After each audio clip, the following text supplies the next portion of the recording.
안녕하세요. 고해졸 피팅의 이 팀장 김지환 박시우입니다. 저희가 오늘은요 매매 거래된 사례에 더불어서 어떻게 해서 매매가 잘 이루어졌고 또 어떻게 리모델링 준비 중인지 한번 알아보도록 하겠습니다. 일단은 저희가 오늘 소개할 건물이 어디에 위치한 건물일까요? 4호선 해화역 도보 4분 거리에 위치한 대로변 건물입니다. 인근으로 서울대병원, 성균관대, 한국예술종합학교, 대학로 먹자상권에 입지해 있고 그만큼 항상 유동인구가 많은 지역입니다. 또한 대로변 코너에 위치해 있어서 가시성과 접근성 우수한 건물입니다. 유동인구가 굉장히 많았던 걸로 좀 기억이 되는데요. 건물 정보도 한번 알아보도록 하겠습니다. 대지 면적 56.93평, 건축 면적 50.77평, 연면적 147.23평, 지하는 없고요. 지상 3층으로 이루어져 있고 건폐율은 89.19%, 용적률이 258.61%, 건폐율이 약 30% 이득 본 건물이고 평수로는 약 22.3평 정도 혜택 본 건물입니다. 지금은 이제 리모델링 과정을 밟아가고 있지만 기존의 건물은 좀 어땠나요? 준수했어요. 눈에 띄는 점이랑 토지가 57평밖에 안 되는데 건물이 50평인 거죠.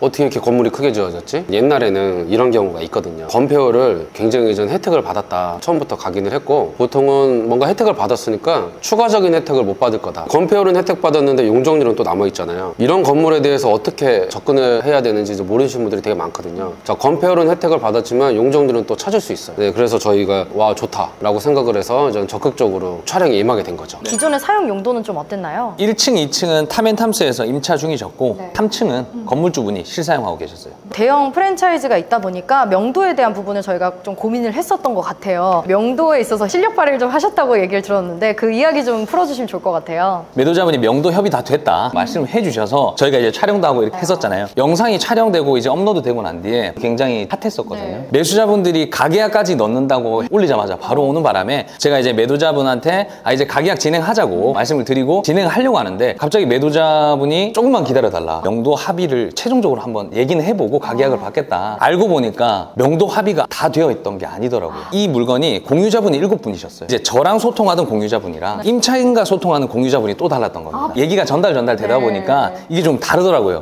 이게 매수자가 나타났는데 계약을 하겠다고 하는데 그러니까요. 이게 안 되니까 모든 소통 라인은 저로 하겠다. 임차인도 제가 만나겠고 매도인 공유자분도 제가 설득을 하겠다라고 해서 탐앤탐스 사장님하고 협의를 했죠. 네. 명도비도 협의가 됐고 명도 기간까지 다 협의가 되어서 계약이 진행된 상황입니다. 사실 명도가요, 대표님 진짜 네. 힘든 부분이잖아요. 맞습니다. 실제로 명도가 안 돼서 진행을 못하는 경우도 꽤 많죠. 맞습니다. 저희는 설계해서 공사 들어가는 입장인데 명도가 해결이 안 돼서 공사를 막상 못 들어가는 케이스들이 있어서 이제 제가 또 명도를 하는 경우도 많거든요. 근데 중개사님, 시공사, 건축사님들 각자 자기 영역의 전문 분야가 있는데 명도는 전문적으로 하는 직업이 없어요. 명도는 경험이 많이 필요한데 하나만 말씀드릴게요. 건물주님들께서 이 명도라는 거를 본인의 사업을 하는 데 있어서 뭔가 되게 방해되는 거추장스러운 이런 걸로 생각하시는 거에 갇혀서 명도를 접근하시면 큰일 납니다. 명도도 그분들의 각자의 생계와 업이 달려 있습니다. 거기서 10년, 20년 살아오신 기반이 있거든요. 그거를 갑자기 뺏는다는 것은 나가시는 분들의 마음도 헤아릴 줄 아셔야 돼요. 무조건 적대적으로 하기보다 그분의 전 애로사항과 거기서 오랫동안 사업을 하면서 살아왔던 것도 보듬어 주시면서 그런 전제가 깔려서 명도를 진행하셔야 명도가 수월합니다. 하나 말씀드리고 싶은 건 법적으로 끝까지 가서 명도 결과가 이루어지는 거는 서로 불편하고 서로 힘듭니다. 서로 합의하에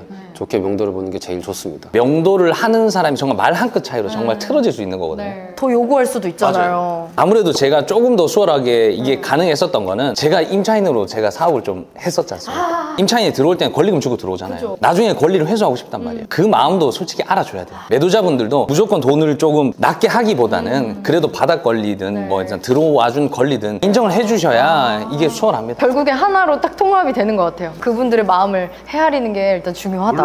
헤아리겠다는 마음으로 접근을 했는데 내가 여기서 공사를 조금 방해하고 버티면 내가 조금 더 받아가라는 악의적인 마음이 느껴지면 그때는 전쟁이죠. 모든 수단과 방법을 동원해서 해야 되는 거지만 그렇게 악의적으로 가기 전에는 보듬는 마음으로 시작을 해야 되는 게 맞다라고 생각합니다. 아마 명도 때문에 조금 골머리 썩으셨던 분들 계실 것 같은데 이거 꼭 참고하시면 좋을 것 같습니다. 이제 이렇게 명도까지 잘 됐으니 리모델링까지 지금 잘 설계가 진행되고 있는 걸로 알고 있는데요. 설계 및 진행 포인트 어떤 것들이 좀 있나요? 앞전에서 조금 말씀드렸는데 않는데 상업지역이에요. 네. 지하철역도 가깝고 보행 유동 인구가 많아서 주차가 그렇게 중요한 지역이 아닙니다. 건폐율 혜택을 본 지금의 상황이 너무 좋은 거예요. 그러면 건폐율 혜택 본 상황에서 나머지 용적률을 어떻게 찾냐? 저층부가 건폐율이 90%예요. 지금 3층짜리 건물입니다. 기존의 건물은 그대로 유지를 하고 새로 증축하는 층만 건물 사이즈를 줄이면 된다. 그리고 이 건물은 주차 대수를 찾기도 어렵지만 또 찾을 필요도 없는 지역이에요. 그래서 주차 대수 추가 없는 20평만 딱 증축을 하게 되면 4층 건물이 됩니다. 엘리베이터 넣고 4층 건물 만들면 수익률이 굉장히 좀 좋아질 수 있는 건물이라서 그렇게만 지금 저희가 계획을 잡고 있습니다. 그럼 이 건물이 너무 오래돼서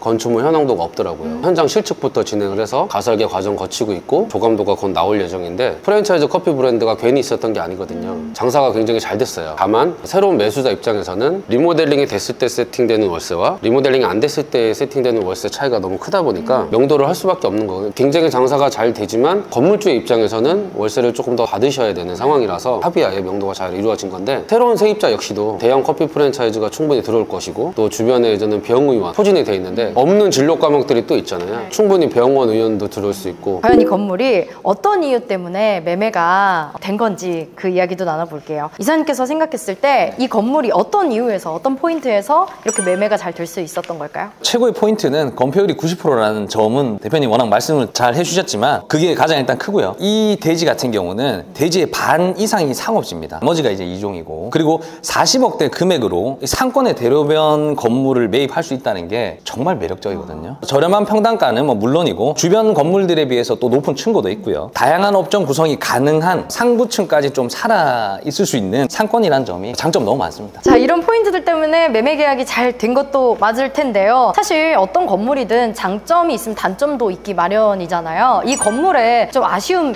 점 어떤 게 있었을까요? 지하가 없었다는 게 단점이었습니다. 지하까지 있었다라고 하면 수익률을 조금 더 극대화시킬 수 있었겠지만 일단 지하가 없다는 게 단점. 또 이게 단점이 될 수 있을까라고 생각하긴 하는데 건축물 자체가 워낙 오래되다 보니까 매수자분들이 되게 걱정을 많이 하시더라고요. 이 건축물의 주 구조가 철근 콘크리트 구조로 돼 있다 보니 그런 단점을 또 상쇄시킬 수 있는 장점이 또 있지 않나 이렇게 생각합니다. 58년 된 노후된 건물 이런 부분에 대해서 어떻게 보시나요? 제가 이제 많이 받는 질문 중에 하나인데요. 이 건물 몇 년까지 버틸 수 있어요? 라고 물어보시는 거예요. 철근 콘크리트 저 건물은 100년 문제 없습니다. 자, 그러면 100년 뒤에는 무조건 부셔야 되는 그것도 아니에요. 100년이 넘어도 유지 관리하고 구조 보강하면서 충분히 쓸 수 있는 게 철근 콘크리트 건물입니다. 재개발 재건축 아파트들이 30년 만에 재개발 재건축이 되니까 기한이 그 정도만인 줄 알아요. 구조가 약해져서 20년 만에 30년 만에 하는구나 이렇게들 이해하시거든요.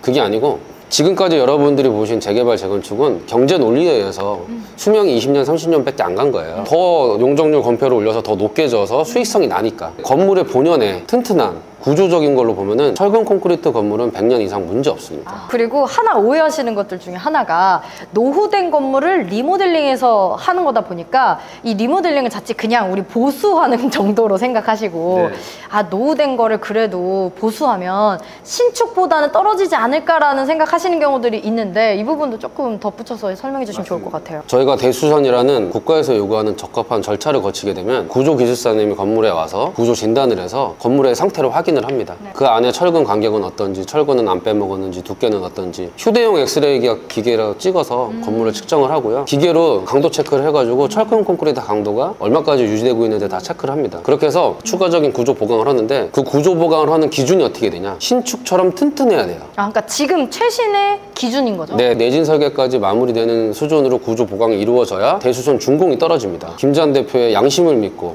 괜찮게 만드는 이런 문제가 아니고요. 국가 시스템이 가꿔져 있고 제가 경험이 많아서 갖고 있는 능력으로 치면은 신축 수준에 맞는 구조 보강만 하면 되는데 경험이 없으면 H빔이 막 두껍게 들어가고 구조 보강 철판이 엄청 들어가서 오히려 건물의 하중을 더 무겁게 만드는 하는데 경험이 많지 않으면은 오히려 건물에 해를 끼치는 구조 보강을 하는 경우가 있거든요. 경험이 많아서 적절한 요령 있는 가성비 있는 구조 보강을 하는 게 포인트다. 근데 그게 결코 저 혼자 결정하는 수준이 아니고 나라에서 건축 기술사님이 인증하고 검증받는 책임지는 선에서 구조 보강이 다 이루어진다. 이렇게 말씀 말씀드릴 수 있습니다. 이제 거래 금액이 좀 궁금해 하실 것 같아요. 네. 얼마로 진행이 됐고 대출은 어느 정도나 좀 시행했나요? 최종 거래 금액은 46억, 평당 8천만 원에 거래됐고요. 대출 비중은 잔금 때까지 고민을 해보시겠다고 하셨어요. 다른 건물도 추가로 하실 생각을 지금 하고 계셔가지고 일단 대출을 얼마 할지는 고민을 하신다고 했고, 매수자분이 놀랍게도 3% 초반을 미리 받아오셨어요. 아니 지금 요즘에 아무리 떨어졌다고 해도 3% 초반 좀 처음 들어보는 것 같은데요? 은행 리스트를 보여주시면서 저한테 딱 보여주시는데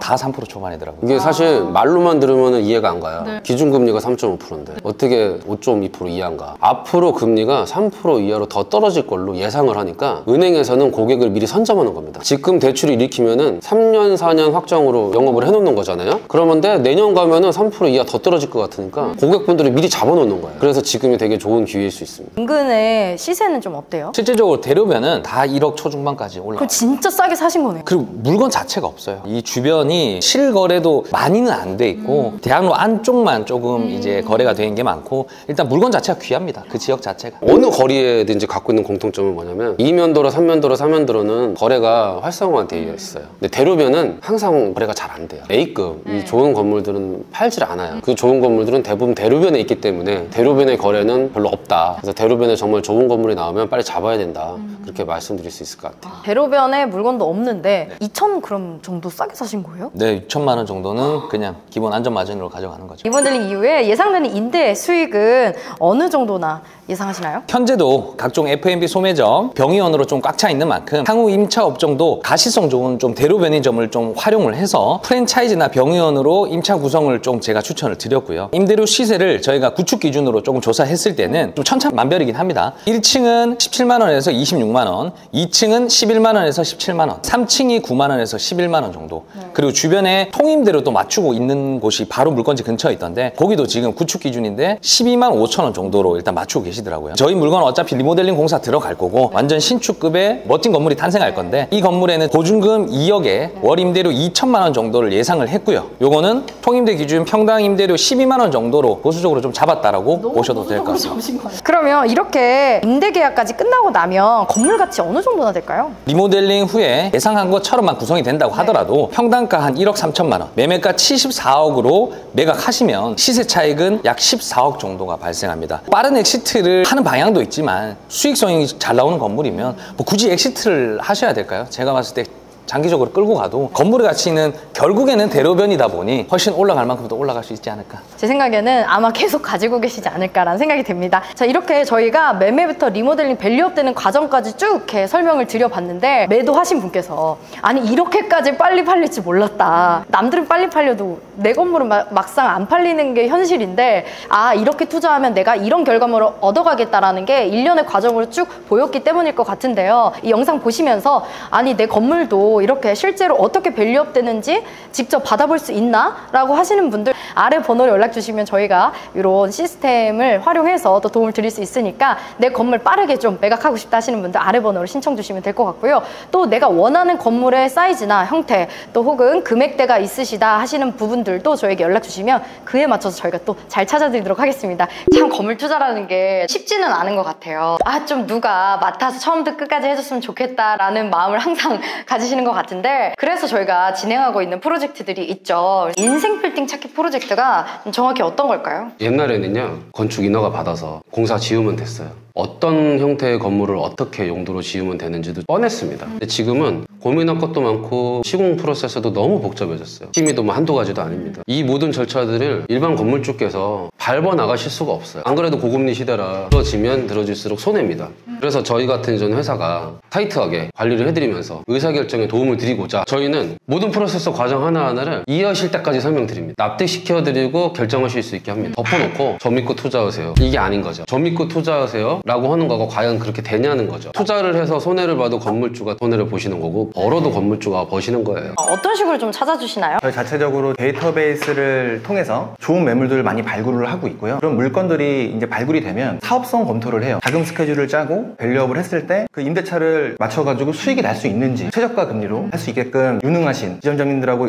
지금 연결을 시켜드리고 있고요. 절세 전문가를 통해서 각자의 상황에 맞게끔 맞춤 컨설팅 해드리고 있습니다. 대표님께서 대표님께서 도와주시는 부분도 클 것 같은데요. 단순하게 건물 한번 싹 보고 이렇게 할 수 있을 것 같다라고 하는 그 단순한 판단이 몇십억 투자의 어떤 기준이 흔들려 버리는 상황들 너무 부지기수로 많이 받았어요. 일단은 매수 전 검토만 요청하셔도 리스크를 굉장히 줄이실 수 있는데 건축 전문가로서 예상 비용 발생될 수 있는 어떤 리스크들, 기간들 제가 다 책정을 해드리면 그때 매수 검토하시면 되거든요. 건물 안에를 건물주가 안 보여주셔도 90% 검토 의견을 드릴 수 있는 상황이라는 거 제 역할이 크다고 자부심을 갖고 있습니다. 이렇게 인생 빌딩을 찾아주시고 밸류업을 하게 되면 끝나나요? 구해줘 공실팀에서 전국에 있는 부동산하고 좀 협업을 하고 있어요. 최대한 빠르게 임대를 마치고요. 세입자 관리까지 지금 진행해주고 있습니다. 회사 자체적으로 빌딩 유지관리 부서를 신설을 해서 그 역량을 지금 키우고 있습니다. 물 새죠, 바람 생기죠, 간판짜리 지저분하게 만들죠, 원상복구 안 오고 적당히 타협 보고 빠지죠. 자, 그럼 1%짜리 건물이 되는 거예요. 오래돼서 그냥 되는 게 아니고요. 관리를 안 해서입니다. 결국엔 밸류업도 중요하지만 이 밸류업된 가치를 떨어뜨리지 않게 계속 유지하는 것도 굉장히 중요하다. 근데 보통 이런 프로젝트를 진행을 하면